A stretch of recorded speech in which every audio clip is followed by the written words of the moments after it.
Good evening once again. We begin with new ideas on the table for what many argue is a major barrier to Buffalo's waterfront, the Skyway. This is part of our new series, The Follow-Up. It's our commitment to covering the stories that impact you. For at least 2 decades, calls have been growing to remove the Skyway, but this is a costly project. The Department of Transportation says it could cost at least $600 million to tear it down. While the conversation continues on what to do with the road, taxpayers just paid $100,000 for a Skyway redesign project and an environmental review by the state. Despite these efforts, there is still not a singular vision for a replacement, and now all that work is sitting idle.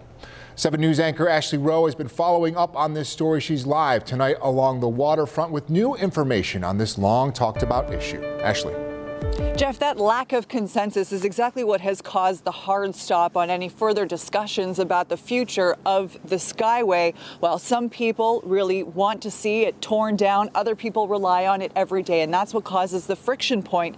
A spokesperson for the State Department of Transportation sent me a statement saying they have paused the environmental review process for the Buffalo Skyway in 2021 after a consensus failed to emerge on how to proceed. They're instead focused on the Kensington Expressway, but there are new ideas on the table about how to improve access to Buffalo's waterfront, and the people who are proposing these ideas believe they really will make a difference.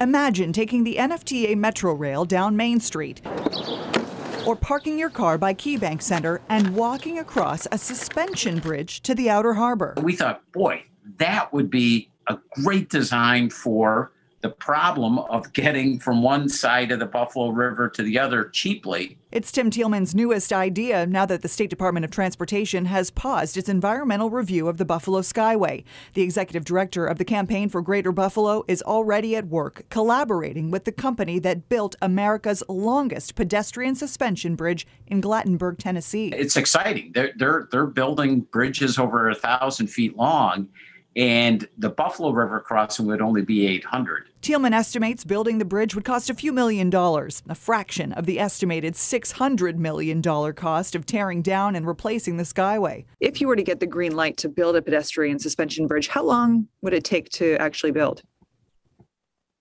A bridge that size would take us, start to finish, about a year. The suspension bridge is not the only idea on the table. There's also a plan to improve the streets near the waterfront, similar to the way they've improved Ohio Street. See, there are wide tree-lined sidewalks to encourage pedestrian and bicycle use. There are new lights along the street. Congressman Brian Higgins has a $189 million proposal that would include upgrading Louisiana Street in a similar way. We're just going to continue to build out the infrastructure to the highest and best use, accruing to the benefits of those who want to get to the waterfront. While Higgins is not getting the Skyway teardown he's long been pushing for, he tells 7 News he is optimistic his new proposal will actually come to life. We're moving forward on these projects. They will get done within 24 months.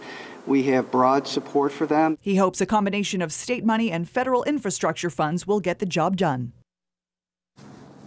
So while the focus has shifted away from the Skyway specifically, I am told that Governor Kathy Hochul would consider revisiting the Skyway if she knew that there was consensus among Western New Yorkers about how to proceed with it.